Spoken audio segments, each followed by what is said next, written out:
तमाम मोटरसाइकिल हट जाए, तमाम मोटरसाइकिलें सामने से हट जाए।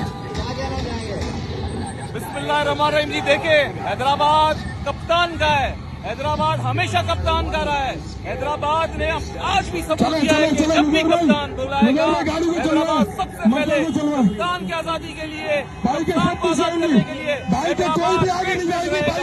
इंशाअल्लाह ताला हैदराबाद की आवाम आजादी नहीं मिलती है। पाकिस्तान जिंदाबाद, जिंदाबाद, इमरान खान जिंदाबाद, इमरान खान। अल्हम्दुलिल्लाह हैदराबाद निकल चुका है। अलीम आदिल शेख साहब की क़यादत में पूरा हैदराबाद सड़कों पे अपने कायद इमरान खान की रिहाई के लिए। अगर आप सोचते हो आप हमारे लीडर को बंद करोगे तो एब्सोल्युटली नॉट।